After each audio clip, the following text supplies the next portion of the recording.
Well, hello, Roger Emerson. I am so incredibly grateful that you are here with me today. What a joy. And I know we've already gotten to speak to each other quite a bit, and this is just going to be such a great interview. So Oh, thank you for joining me. thank you, Megan. It's a treat.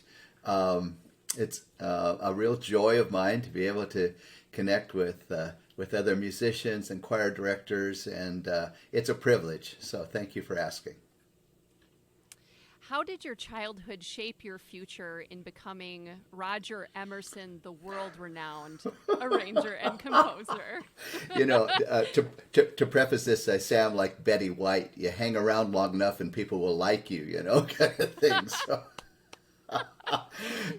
but quite frankly, I come from a musical family. I got the gene. My mom was a professional arranger for live radio, like in the 30s and 40s, and grew up in Southern California, outside Los Angeles, a little town called Downey, which is famous for the Carpenters. And they were a few years older. We never actually interfaced much, but there was just music all around me, from the very beginning. My mother taught piano lessons. My biological father had died when I was 2, and my brothers were 7 and 9. So he was a single mom, and basically she had been accompanying groups and doing some arranging, and so she was teaching. My first recollection is of her teaching piano lessons. When I was in our home when I was like 3 years, and we always sang. There was a grand piano, baby grand. In fact, I have it now here in my home. It was my mom's. Oh, An old that's cable wonderful. that was completely sort of restored, but it has a lot of sentimental value. But we had a holiday tradition. I think it started shortly after my dad passed.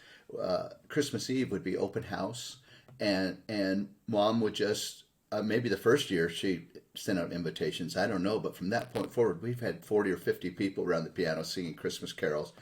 The tradition goes on. My brothers carried it on, so we're at probably 67 years or so, Wow. 68 years of singing. Then my 2 older brothers were both musical.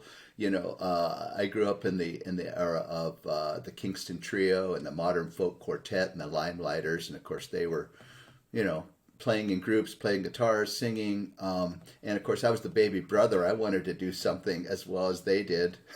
And so I begged my mom for guitar lessons. And at the age of 10, I started playing guitar and I had a really fine teacher, a fellow named Lou Morrell, who is featured as part of the Wrecking Crew. If you're not familiar with that documentary, it's about the rhythm section that played behind, or basically all the recordings, the Mamas and the Papas, the Beach Boys, all those groups. They didn't play on their own recordings. The Wrecking Crew did, and it was like Hal Blaine and Tommy Tedesco and Carol Kay, and it's a great documentary if you haven't seen it. And Lou was one of those. So he was connected to the professional music world.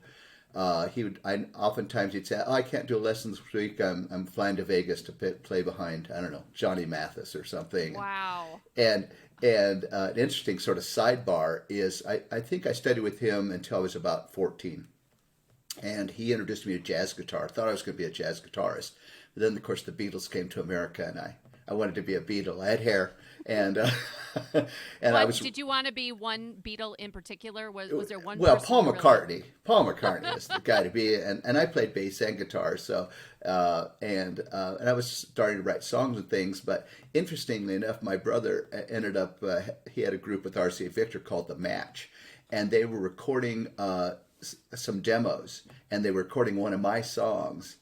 And I would have been 18 at the time, I think 17 or 18. So I hadn't seen Lou for probably three or 4 years, and he's on the session, and I'm in the booth. And just to Oh, see the look on his face as a teacher to look up and go, this kid I taught is writing songs that I'm now recording. It was one of those wonderful, I don't know, kismet moments. So oh, anyway, it's so music was all around me all the time, and yeah, that's I wonderful. loved It it. seems like you've had a lot of kismet moments throughout your life, right? Oh my goodness.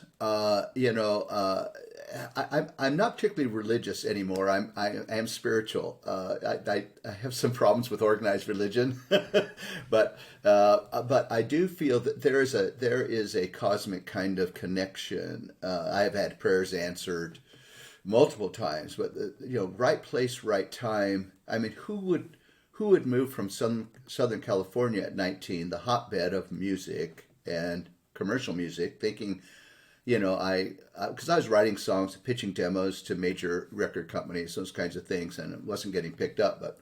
And I had a friend who said, "Hey, we're going to this little community college in Northern California, and we need another roommate." They had dorms, so there were three of them. They needed a fourth, and it just hit me at the right time. And I go, "Okay, I'm going." I sold my Mosrite bass and got $200 and headed north to this college of the Siskiyous in the unlikely town of Weed, California. Now, this is just north of Mount Shasta, which is 60 miles from the Oregon border.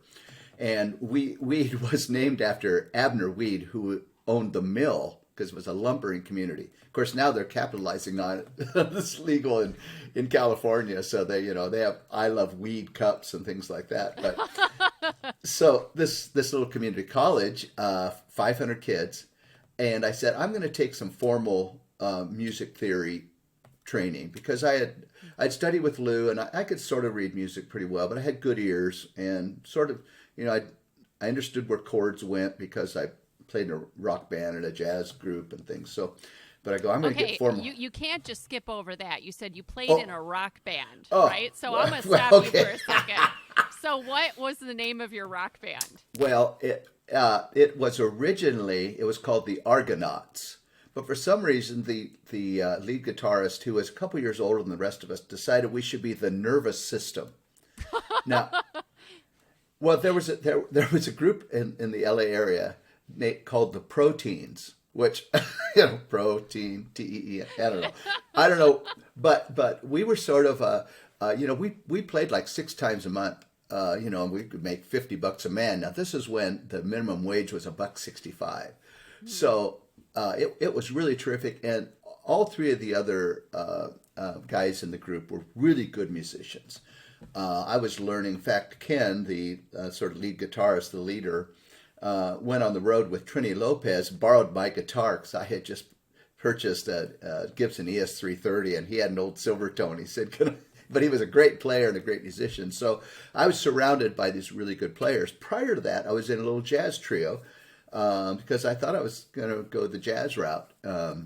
So anyway, yeah, it was it was really pivotal, because one of the things that we did every Sunday, we'd have regular rehearsals, is lift songs off of records, which is basically what I do a lot of now as an arranger of pop songs for choirs. You often reconfigure them and rekey them, but you're still doing a lot of listening and transcribing, and that was sort of what I was learning to do, not knowing that I would use those skills. So. Oh, wow. So now you're at this college, community Now I'm at college. this college, and I decided to take music theory and musicianship and those kinds of things. And there was a fellow named Kirby Shaw, whom we all know now as the Kirby Shaw. But he was unpublished. He was 28, I was 19. And again, talk about a pivotal moment of, meeting someone who would define or change your life, or certainly codify it.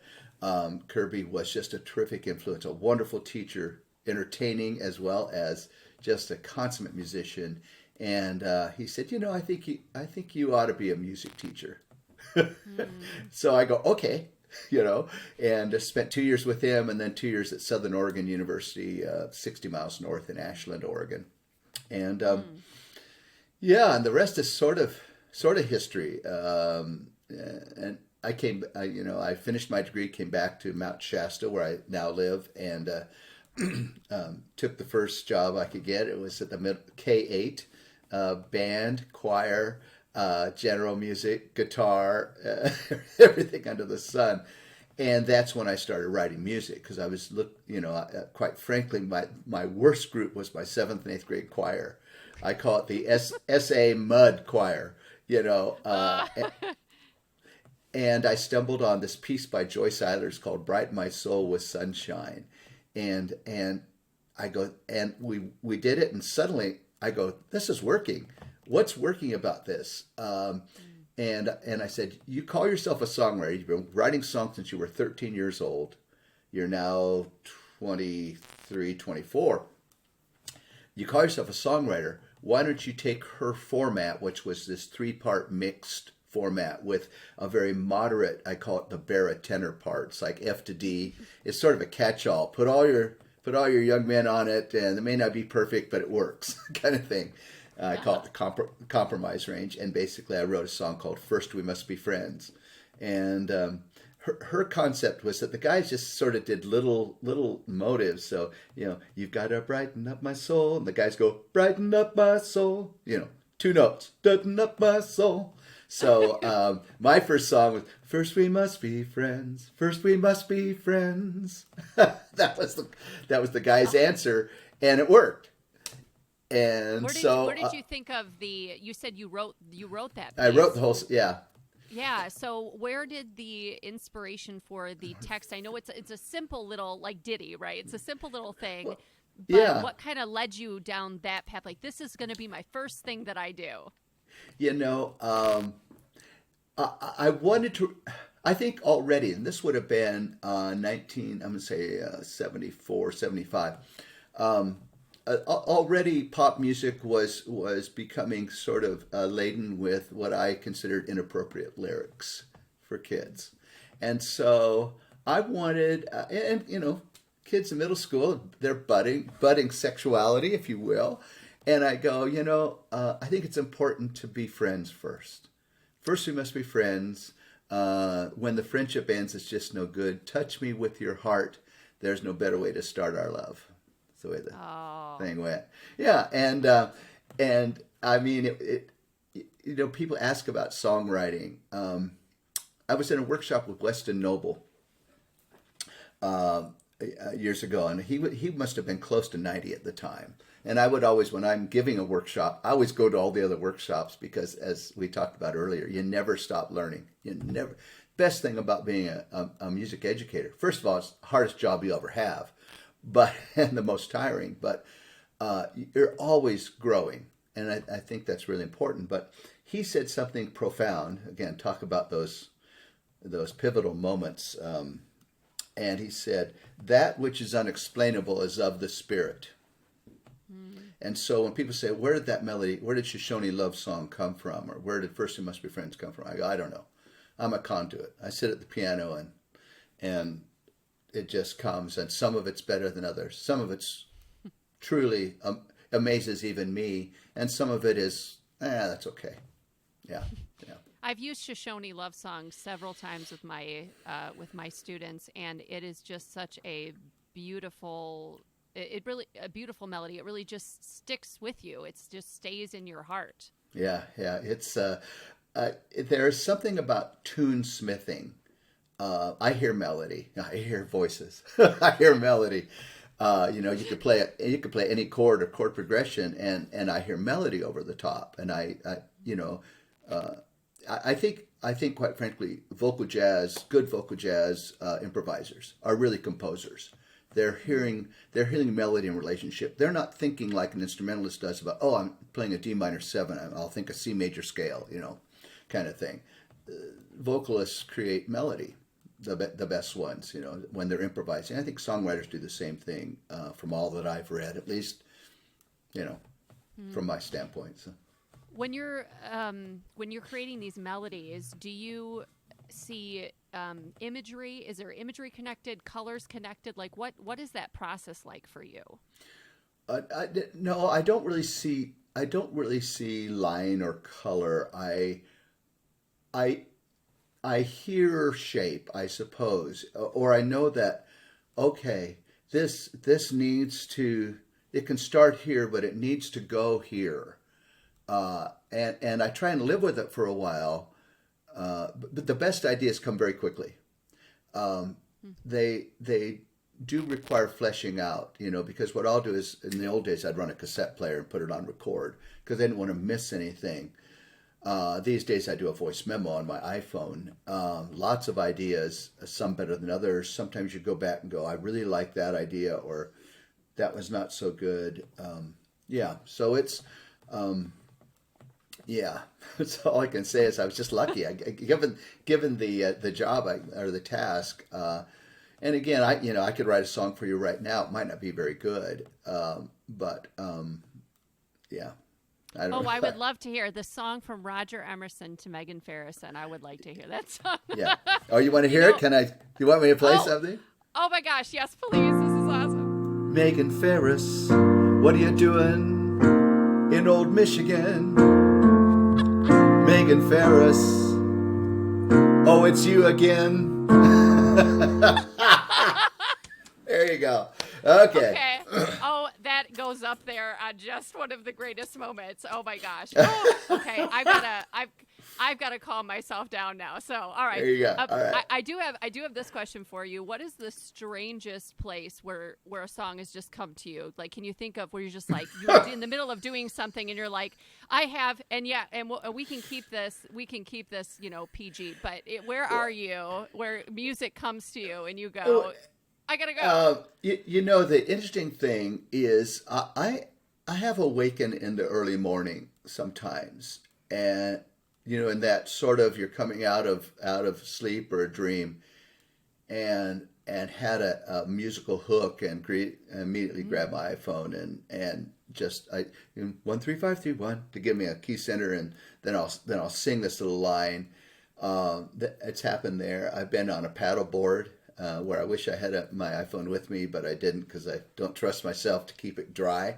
Certainly the shower, if you're thinking about it, yeah, there'll be some things that come to mind. And usually the really good hooks stay with you. They're there. And that sort of is a bit of a test. Is that hook still, if I don't re-listen to my recording, is it still ingrained in me when I sit back at the piano again or the guitar and yeah. So that's wonderful. So you talk about how Kirby Shaw was such a huge part of your life, and he was a musical influence. Who are some of your other musical influences? Well, of course, the Beatles.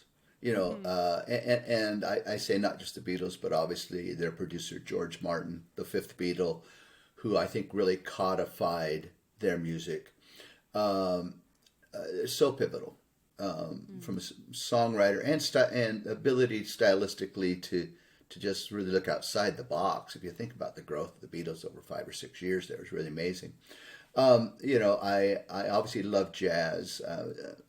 Growing up wanting to be a jazz guitarist, and a fellow named George Van Epps, who is just, I still put it on every once in a while. It's just the artistry is amazing.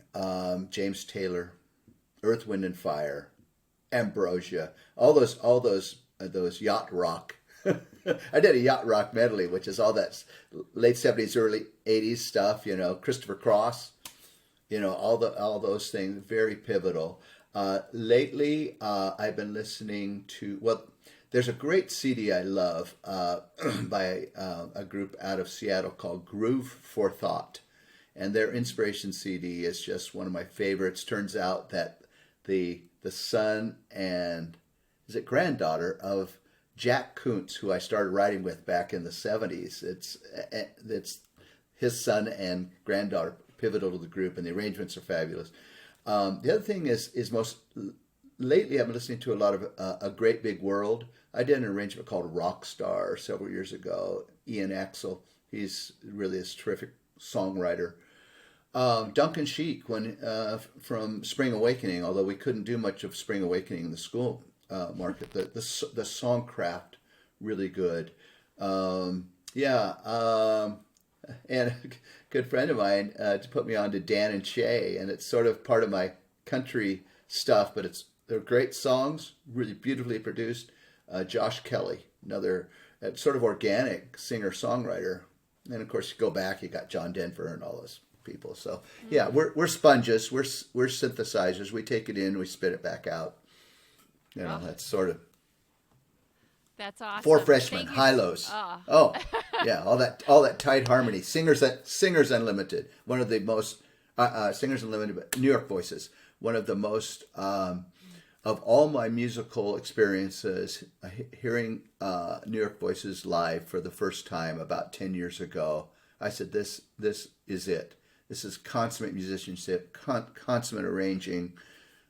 Yeah, so I'm So humbled you're all the time. oh, I just love how you can just go on. I mean, if I let you go, I'm pretty sure you Yeah, could just yeah, keep watch thinking out. about, yes, all of it, all of it. So when you were in teaching middle school, which by the way, what is your favorite thing about teaching middle schoolers? I love their vitality.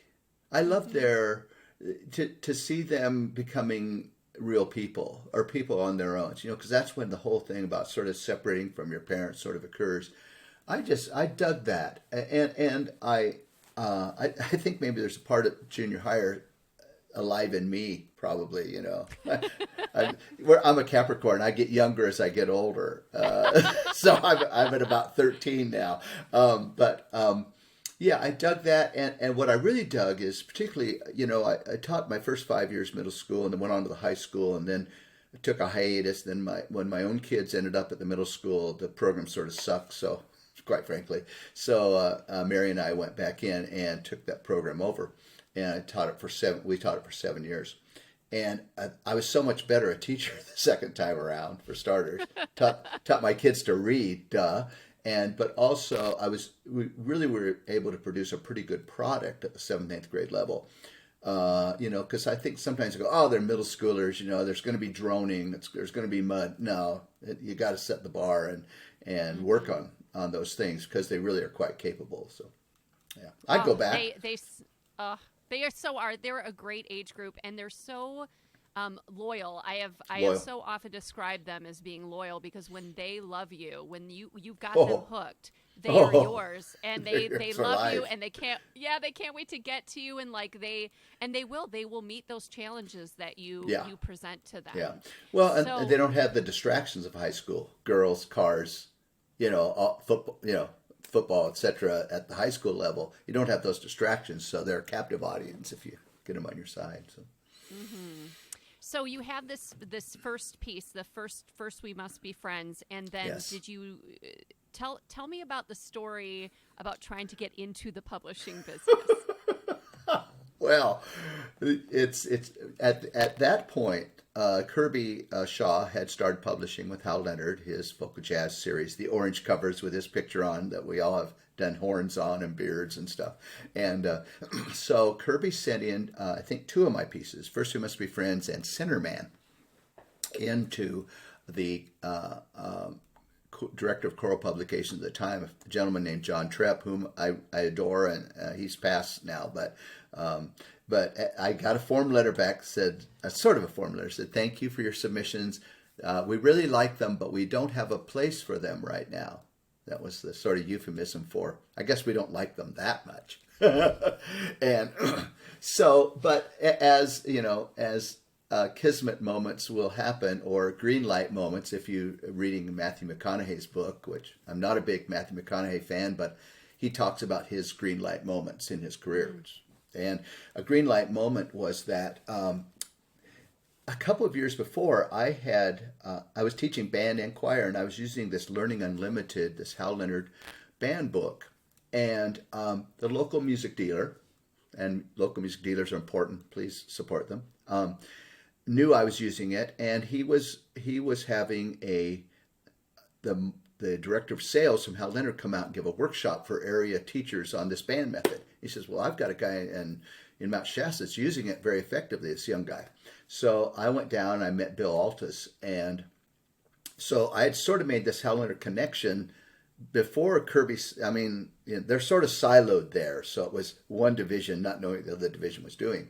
But I had even done a little bit of guitar editing for them. And Art Jensen, who was a vice president, got ousted in a power struggle at Hal Leonard and formed Jensen Publications, and I was his first writer. He called me and remembered the pieces that Joyce Eilers, actually after Kirby had submitted them, then Joyce Eilers, I met her at a workshop, said, Miss Eilers, will you look at these? I love your work. And she said, where have you been all my life? I'm going to make sure these get published. She went to Art Jensen. He got ousted 3 months later in a power struggle, formed his own company, remembered me, and Those two pieces sold about 70,000 copies a piece the first year. So, Wow. but it just shows you when one door closes, or a window closes, the whole door opens. Is that I got such visibility with this new publisher that I would not have gotten had they been published at Hal Leonard early on. And then 9 years later, Hal Leonard bought Jensen Publications, and so I was able to join the Hal Leonard family 9 years later, sort of around the back door kind of thing. You ended up with Hal Leonard anyway.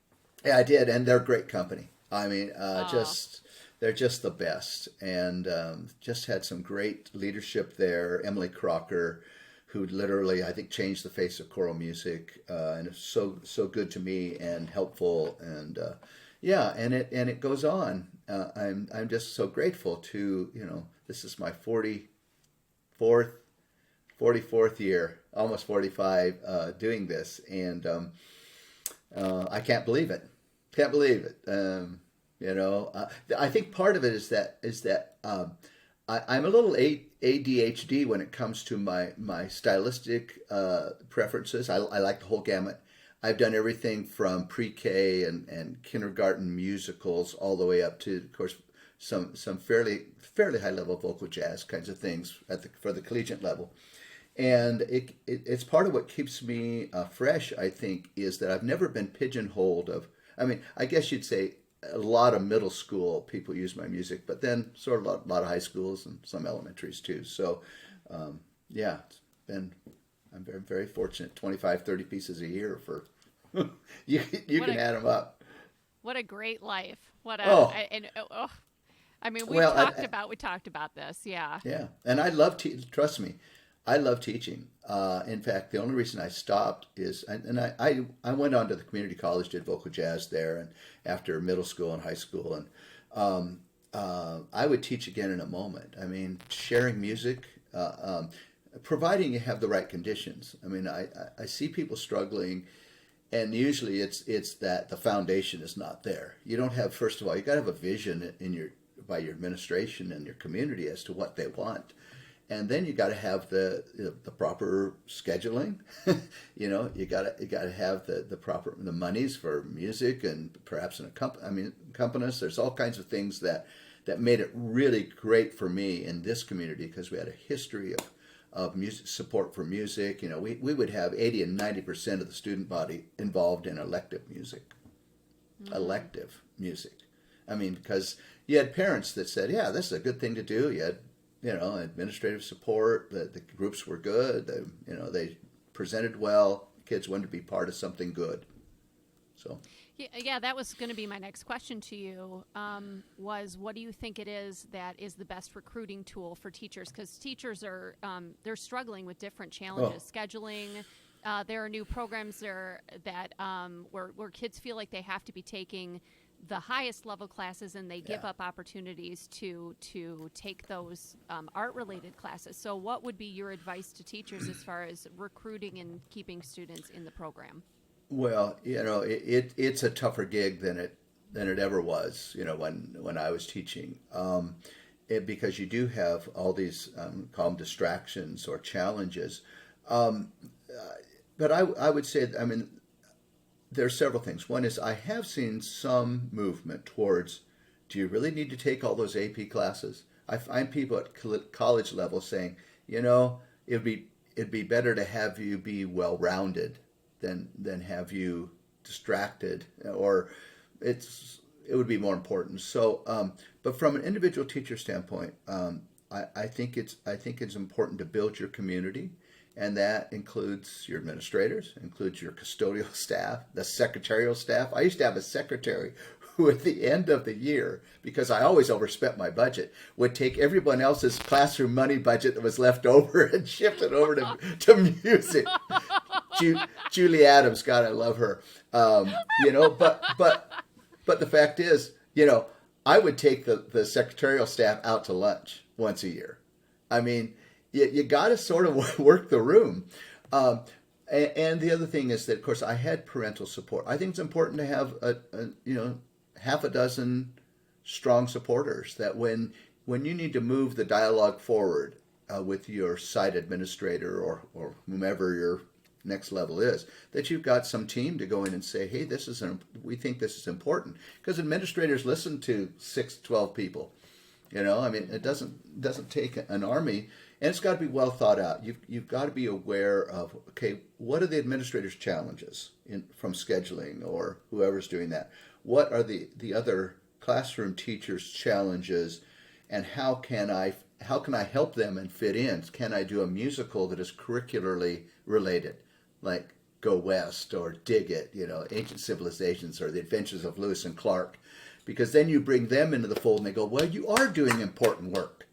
You're supporting our curriculum because you're sort of an outlier there. And there's still that conception that, well, it's music, it's fluff, or art, it's fluff. And I just think you got to go back to the Greeks, music and physical exercise to start the day. I mean, if we really cared.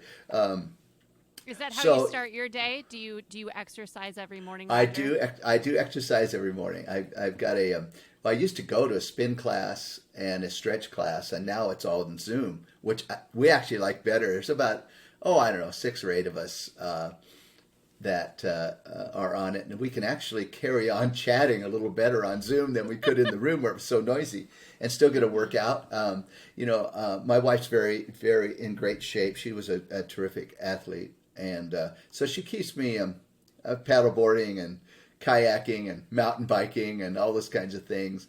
Because I really was never much of an athlete, but I have learned to enjoy snow skiing and all that. So I try and, I feel great. I mean, I can't believe it. My body's gotten older, but I still, fortunately, I think I think clearly, and I'm still excited about writing music and things. It was a little tough during the pandemic. It was where I think many of us sort of question: is this it? Should we? Is this a good time to sort of? But for me, I'll compose till I decompose, as I say. and you look at John Williams, who's in his 80s and still writing and things, and well into his 80s. So, yeah. So.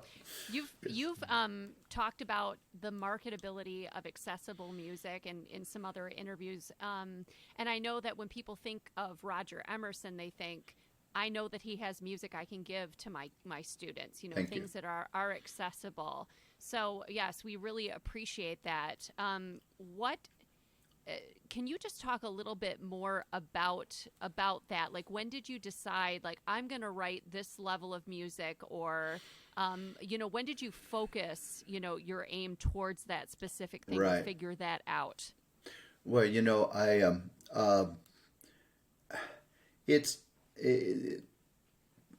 part of it is that I'm only capable of a certain level.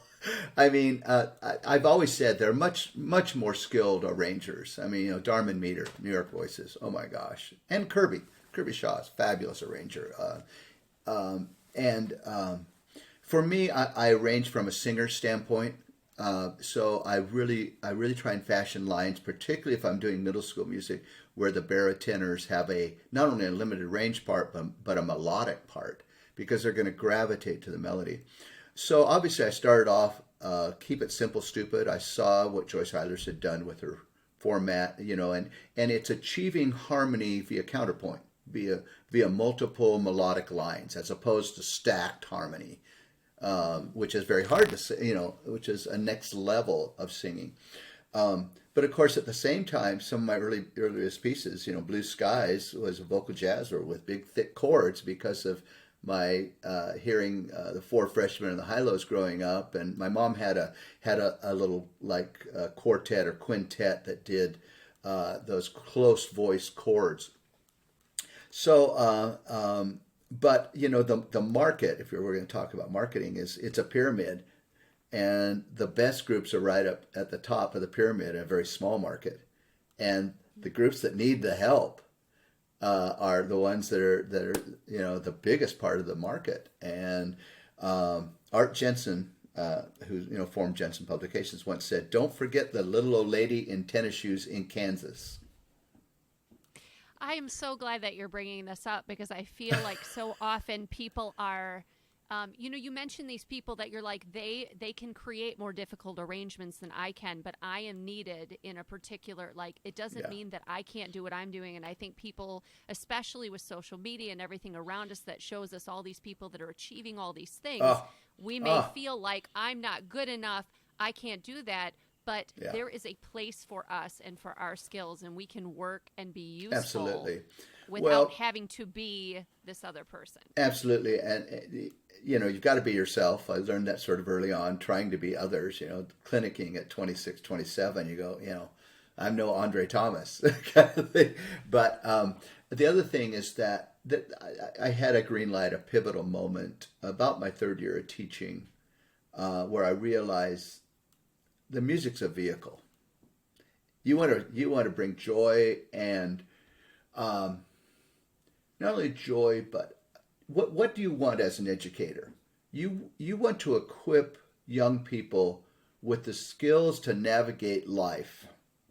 Now, part of that is you got to be able to read, you got to be able to do basic math skills, right? But you also have to have resilience. And how do I make lemonade out of lemons? And so I think once you do that, because I was setting pretty high bar from a musical literacy, musicianship standpoint, and I had to realize, Roger, you can back that off a level and be more joyous in your approach and inspire more. And in the end, you end up making better music, So that was an important part of the whole thing. And then I've always tried to make something sound more difficult than it is to sing. And sometimes that is a piano accompaniment that is just, I don't know, just not 1 4 5.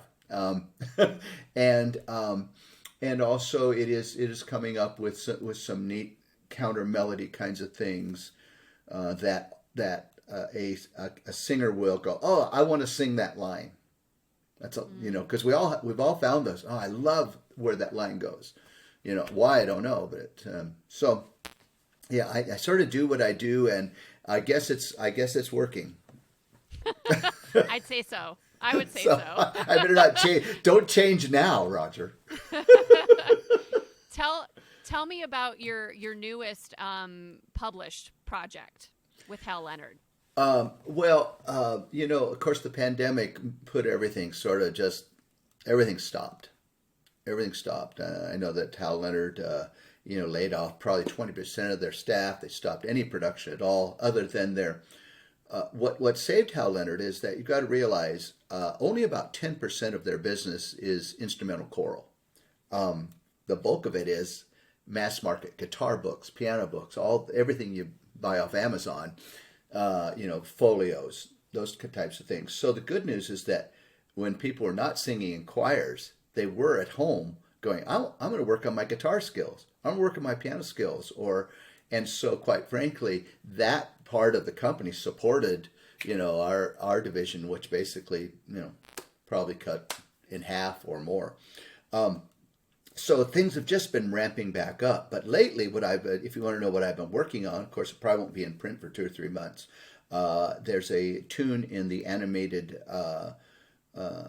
Pixar animation, I believe it's Pixar, Vivo is the title, and it's Lin-Manuel Miranda did the songs and singing, and there's a tune called One More Song that I just finished. I'm actually waiting for the approved lead sheet because Alex Lacamoire, who is Lin-Manuel's George Martin, he's the one that makes it all, whether it be Hamilton or Dear Evan Hansen or any of that. That collaboration is important. Alex has to approve all the arrangements, so you want him to be accurate and work from an approved lead sheet. I lifted the whole thing, but I'm anxious to see what the approved lead sheet looks like. Then I'll make my fixes, see where I blew it, or they want it a particular way. Or sometimes it's just lyrics. They want the lyrics punctuated this way consistently. But so that's the latest thing. And, yeah. What about your? Oh. Sorry, our connection got a little weird, so That's you okay. cut out for a second, but you're back, so that's good. So share about your new books. Yes. Oh, this is it. Yeah. I'm so excited. This is called the Hal Leonard Vocal Method. Now I got to tell you, Hal Leonard has a whole series like the Hal Leonard Guitar Method, the Hal Leonard Piano Method, and the same similar cover. It's a series, and I was about 3 years ago. I had a brief meeting with the vice president, Jeff Schradel, who's sort of the product development manager, and he said, "How would you like to do a vocal method for us?" Okay. Well, I'm going to assign you such and such as an editor, and you guys go work on it.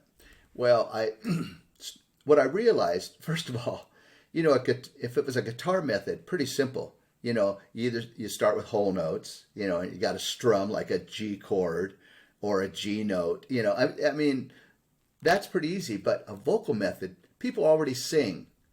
They already sing. They're not going to want to go hot cross buns. Hot. That's not what they're going to want to do. So I realized early on that the song list was really important. That they said their target for these kinds of books is a 25 to 30-year-old female, primary, 25, 35-year-old female. And so when I was looking at Hal Leonard has access to so many songs. When I was putting together the song list, it was really daunting, but I think when people pick up a book like this, they're going to look at the songs. And so then I said, okay, so we're going to have these songs. How about if I write a lesson for each song on breathing or phrasing or vowel shape or all those things we as choral people do? And I said, and I'm going to do some pages on posture and air and shape and working the head voice and those kinds of things. So I did it's 5 or 6 pages in the book that are sort of what we do as choir directors all the time, but helping the lay person sort of get some training, because this is not really designed for a music educator. Although I find that people are going, oh, I want to use that with my voice class kind of thing, in schools. But I expect that voice teachers and then the layperson will buy it and go from there. The nice thing is that we did videos. So they're posture videos, they're breathing videos, there are warm-up videos that when you get the book, you get a code and you go online and you can see all the videos. You get demonstration recordings with some great vocals on them. You get accompaniment tracks, and and it sells for $14.95. I mean, it's like, what a bargain! 12 songs.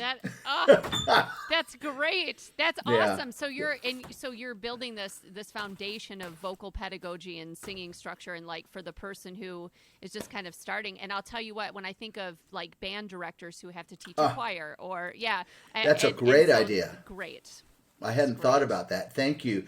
Well, and again, it was daunting because I go, this is uncharted territory. I mean, again, there are vocal methods like Vernard and things, that are pedagogical and physiological and those. But this is not that's not what the task was. Mine is to somehow, much as I've done maybe with my early arrangements, is trying to make a silk purse out of a sow's ear. Keep it simple, stupid, and help people from where they are to be better. As I said, it's for the 30-year-old karaoke singer that wants to get better. That is wonderful. Thank you. So and you said it's a series. Excited.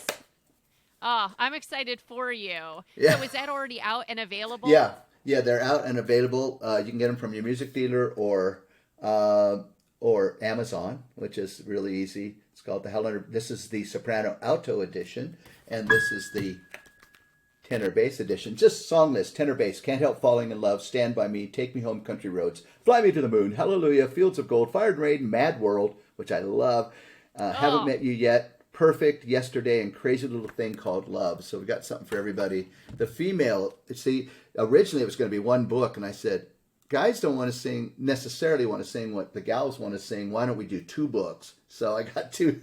I pitched 2 books, but At Last, Beauty and the Beast, Bye Bye Blackbird, Dancing Queen, Don't Know Why, Fields of Gold, I Will Remember You, Make You Feel My Love, Part of Your World, Rolling in the Deep, Something to Talk About, and 1,000 Years. I think they're very compelling to sort of a wide age group, and the recordings are really good. And so anyway, I hope people will maybe take a look. Wonderful, wonderful. So, can we talk about copyright? Oh, can we? Yes. So, describe the historical challenges that musicians and educators have faced with copyright, and how you've been a part of that discussion and the solutions. Well, to start with, there have been estimates over the years that we as either publishers or writers lose about 50% to photocopying. That's the starter. Now, there has been much more, I think, education over the past 15, 20 years about, you just shouldn't be doing that. And I think most people are pretty good about that. Sometimes, and there's some latitude in the copyright law. For instance, if you order something and it's back ordered, you've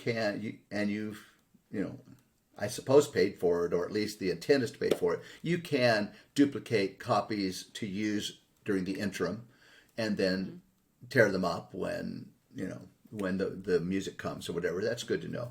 But I've always come from the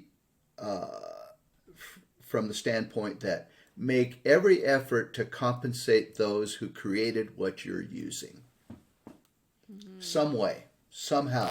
Now that does not always align with the intricacies of the law.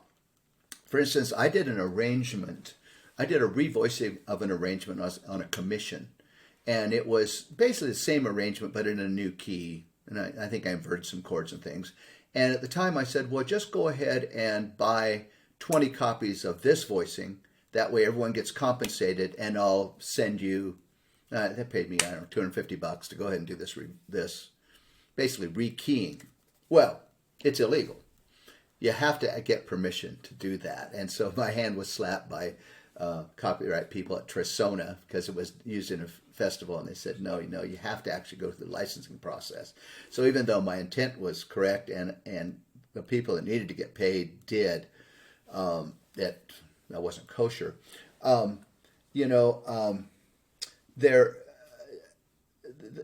think where the real stickler comes with copyright these days is not so much print. I think most people know I should buy copies for my kids. There's some debate about, can they share copies, or should every singer have a copy? I'm not sure. And again, I think people would debate, well, of course you can share a piece of music with another person. Ideally, we'd like everyone to have a copy because it sells more copies. And I think from a teacher standpoint, there's something about that ownership. I made a big deal out of, you've got your folder, you've got your music, you're going to be graded on it, you better keep it in good shape. Boom. That was part of the educational process for me. These days, some of the bigger questions have to do, can I do a virtual choir? I've bought the music, and I'd like to have kids sing remotely and put it together in there's that sync license monster. And that is, when you put music to film, to video, it requires a separate license. Now, normally the whole sync licensing idea was, or concept is, when a song is used in a movie or a commercial, big, major. Well, I'm just a teacher here in California, Northern California, and I can't perform, so I want to do it this way. And so the fact is that legally you need to get permission. Mm-hmm. So I encourage people. In fact, I went ahead and did some tests and did some requests of some publishers, and I found the bulk of them got right back to me. The bulk of them said, absolutely, free of charge. Please send us a link so that we can monetize it with the YouTube folks or mm-hmm. Facebook folks. But it's cumbersome. It's very cumbersome. And one of the copyright people at Hal Leonard said, the law has just not kept up with changing times, and so there just need to be some changes there. I encourage people to do their best. Get permissions, start early, get permissions, move ahead. There's some gray area when it comes to live performance. K-12 schools, my understanding, are exempt from performance fees like ASCAP, BMI. That was part of the deal. Now, community colleges and colleges, most of them have agreements with ASCAP, BMI, et cetera, in their auditoriums and things. And there is some gray area about, okay, if I film a live performance, so my kids are on stage, I do a video, my understanding is that does not require additional licensing to post. That is like a live performance. Okay. Attorneys don't even agree. That's all I can tell you. So it will ultimately it will take litigation. But it goes back to my first rule. You bought the music, you're performing it with your kids. The original copyright holder, the writer, the publisher got paid. So, but it's not grand rights. We're talking grand rights then. So did they get paid enough? Who knows? CD sales aren't what they used to be. MP3 sales, everyone's streaming. So every copyright holder is looking for revenue streams wherever they can get them. So it's no surprise that, schools are struggling. Some, not all, but many are struggling financially. And so teachers want their students to be able to participate in things like solo and ensemble or vocal events and things like that. And there has been discussion across state lines about how many originals need to be in a room at an event, how many originals need to be purchased. And when I was teaching in Indiana, there was only one original that was necessary. Right. But in Michigan, there are two that are necessary. Do you have any thoughts about that? Again, I think that, and it may very well be the result of legal counsel by the organization that said, you better play it safe, get the second copy. Part of me goes, what? I would think that at least from a vocal music standpoint, it should be memorized. And so that be the case if the accompanist has the copy and the student hasn't memorized. Realize we can teach songs by rote all day long without breaking copyright. Interesting. But once you write something down,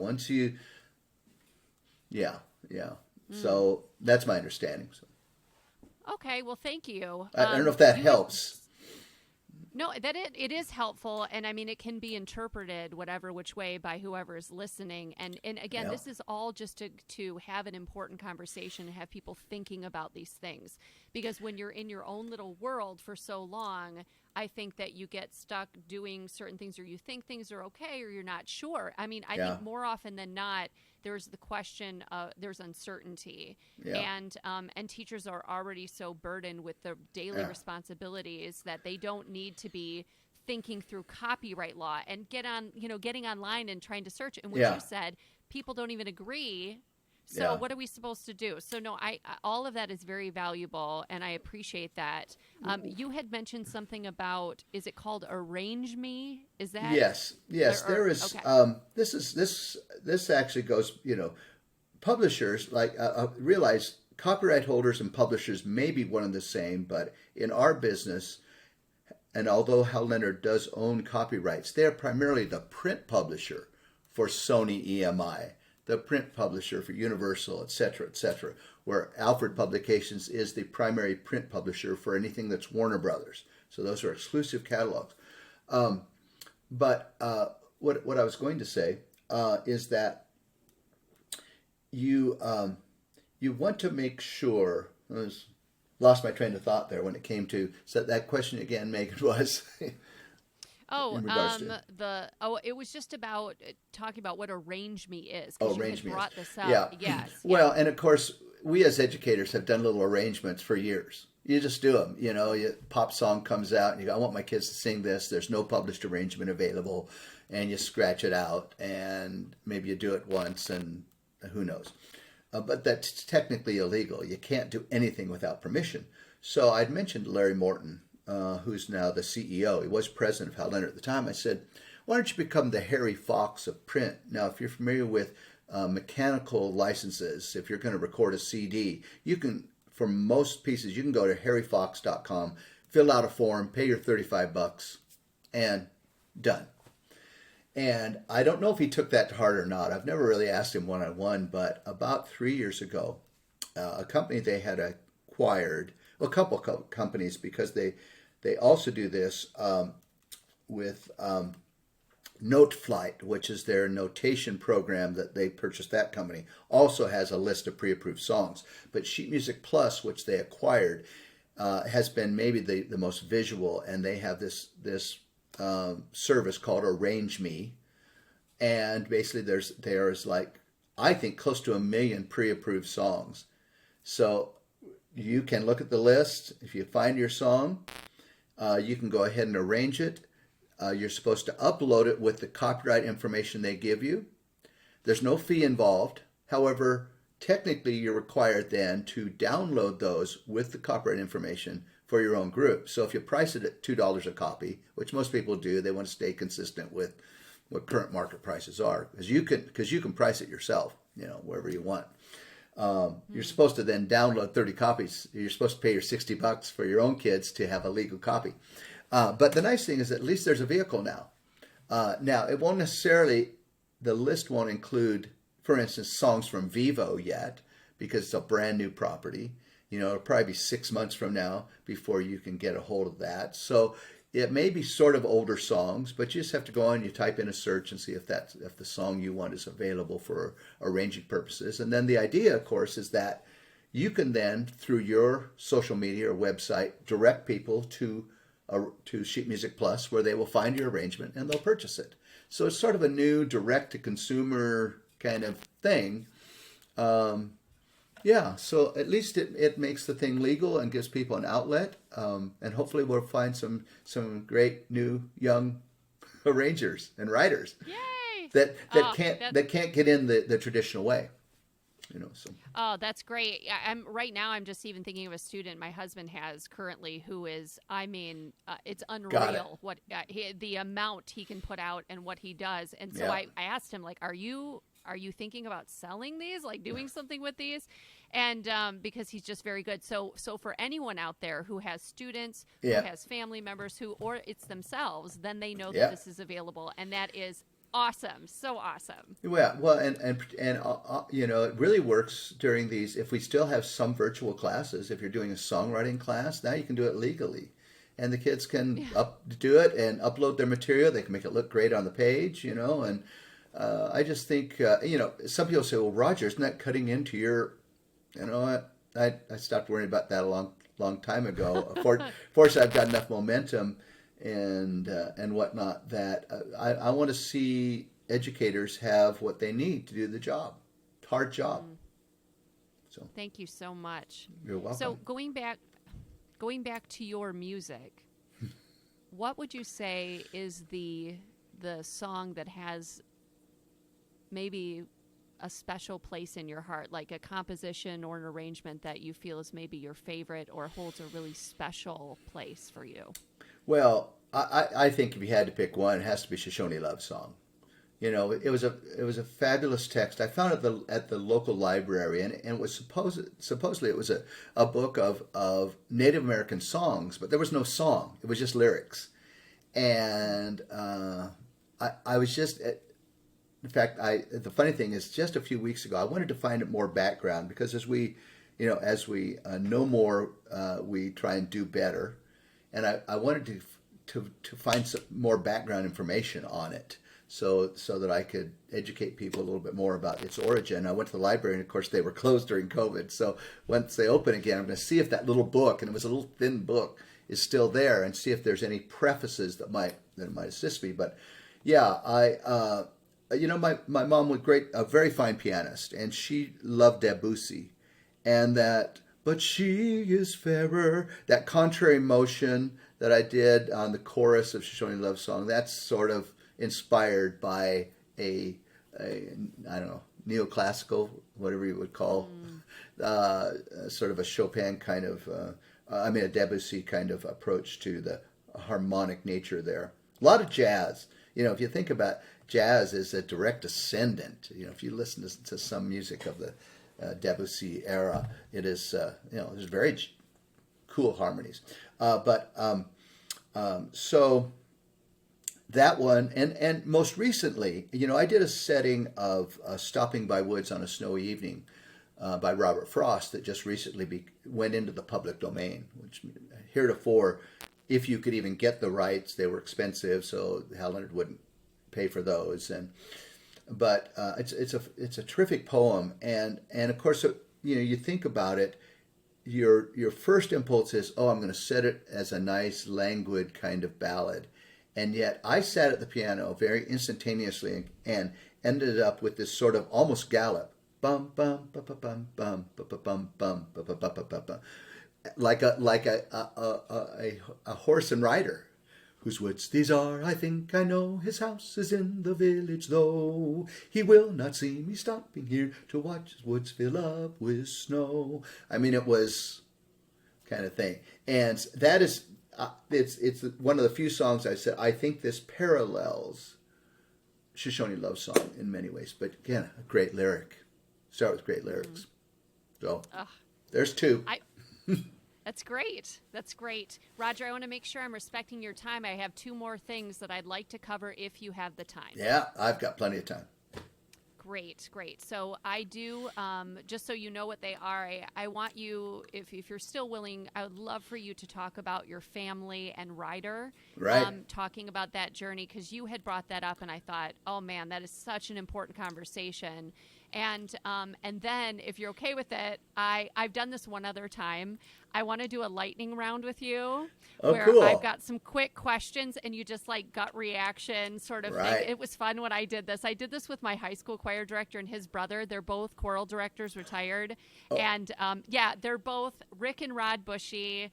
They are just great guys, and I did this with them. So I put them in the room together because I thought that would be. So I thought that would be fun. That was my one like 2-person interview sort of deal. But if you're cool with that, I would love for you to do a lightning round as well. Are you good with that? Yeah, absolutely. Well, I'll start with Ryder. Ryder, we've got two great kids. Ryder, who is 34, Kayla, who's 29. Very different kinds of people in many ways. Both participated in music all the way through school. Ryder was particularly just driven musically, much more than Kayla was more of an athlete, and so she found joy in music and in athletics. But Ryder, in his last year of high school, and at that point Ryder was still Cassie or Cassandra, did an arrangement of Wayfaring Stranger, unbeknownst to me. We've got a separate studio, and I don't, unless there's a pressing project, I don't work evenings or weekends, unless it's something that we've got to turn real quickly. And I know that he would come up to the studio and sing and play, and I'd hear music, and he'd record some stuff. And so I did this arrangement with Wayfaring Stranger, and I didn't hear it until the high school concert. And I was dumbfounded. I saw it in the program, oh, what's this? And then I heard it, and I go, wow, this is pretty good. Maybe I ought to give up. But shortly thereafter, Ryder went off to college. At the time, still Cassandra, and did that call home. No, I'm not pregnant, but I am gay, and so we've got a lot of gay friends. Then, okay, cool. We're here for you, whatever you need. But about 4 or 5 years went by, and never had a gay relationship.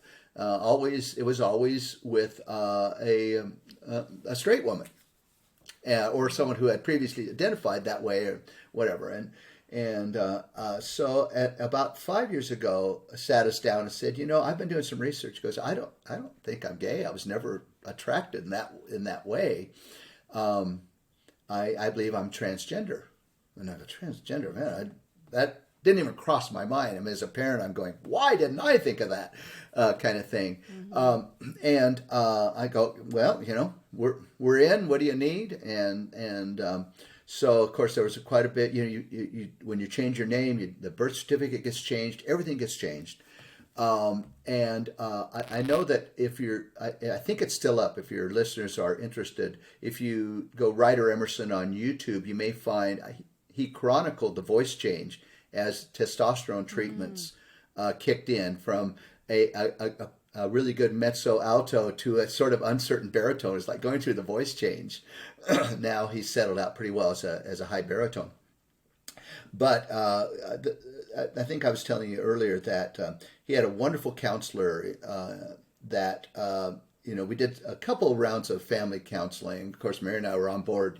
People say, "Isn't it hard?" And I go, "No, you want your child to be happy and to be content in their own body." This I can't understand parents that fight any kind of anything beyond any non-binary kind of setting. But everyone has But their own their own you journey. did talk about grief with me. Yes, yeah. Shortly. In fact, there is that feeling that Cassie has died, and that here's this new person, Ryder, and the counselor Audrey said to us, just remember, it was Ryder all along, and suddenly it was, oh, of course, trying to be Cassandra, trying to be Cassie in that Cassie body.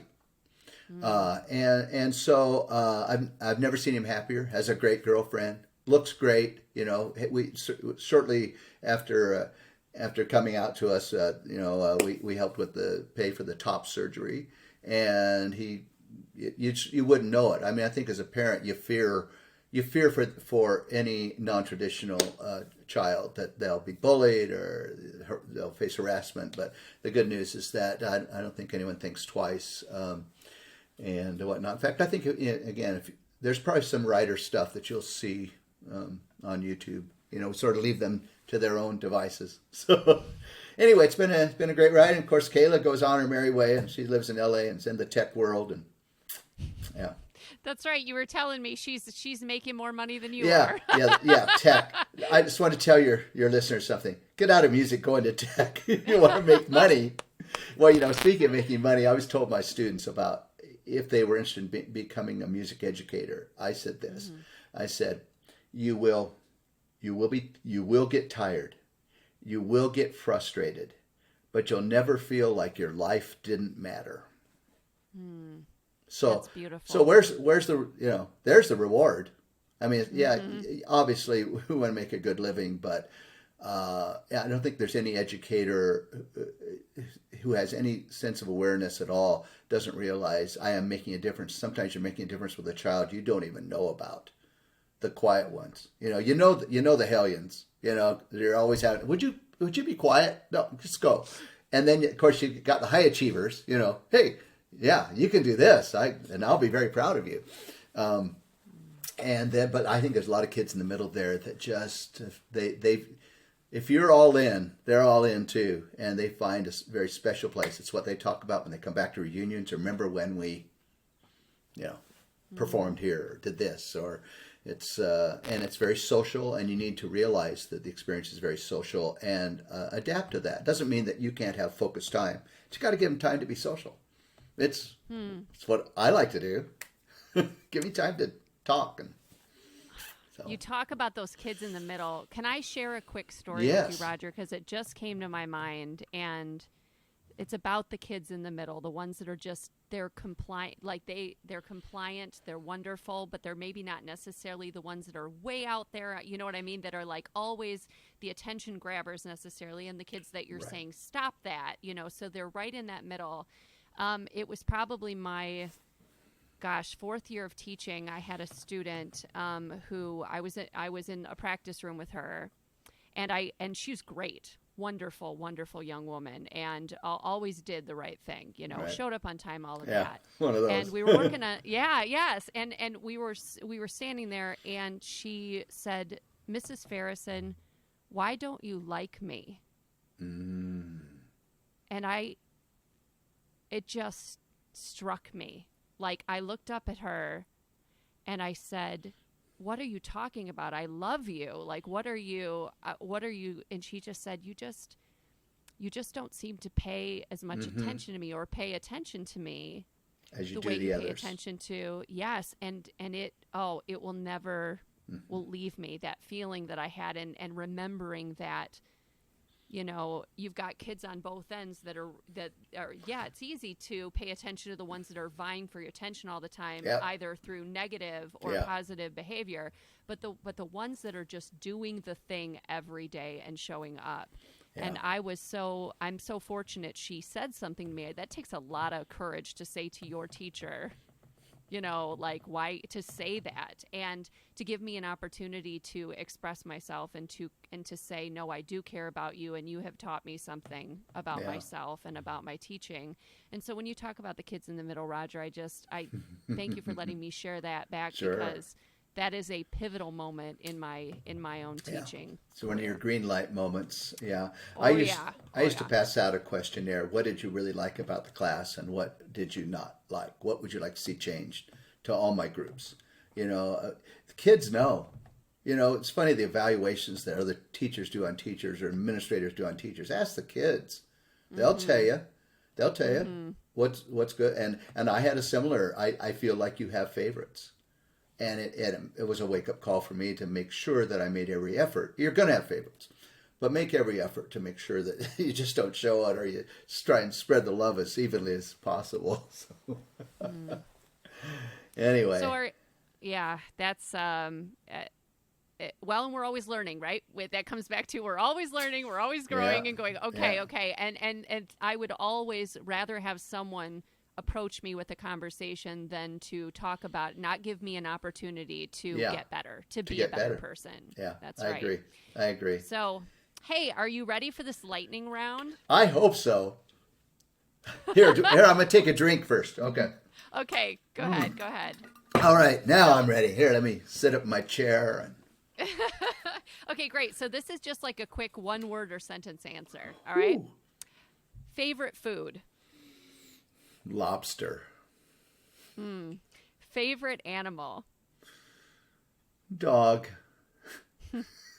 Favorite Disney villain. Oh, Cruella, I think. Yeah, Just because she's got a great theme song. yeah, but Great theme. it really swings. That's very fitting for you, Roger. Okay. Describe your wife, Mary, in 3 words. Most capable woman. Hmm. What would be the theme song of your life? Oh my. When I fall in love. Hmm. If you could go anywhere in the world, where would you go?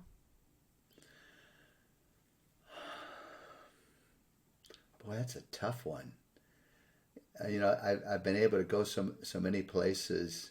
Well, right now, I'd go back to Hawaii, sit on the beach, and there's nothing like the feel of the air and the smells.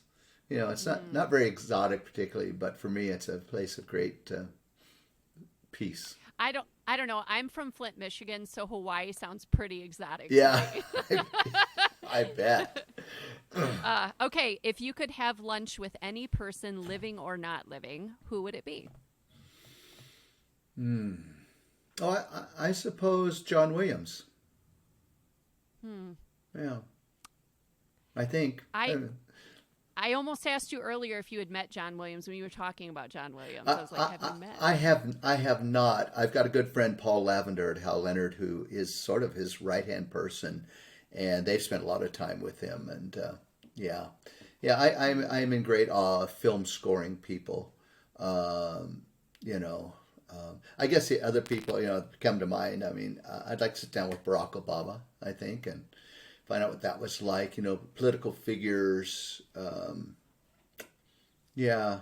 I don't know, movie stars, Timothy Chalamet. Find out what's going on, how great it is to be young and beautiful, and that the world is your oyster. Don't blow it, kind of thing. That's awesome. Okay, so one final question.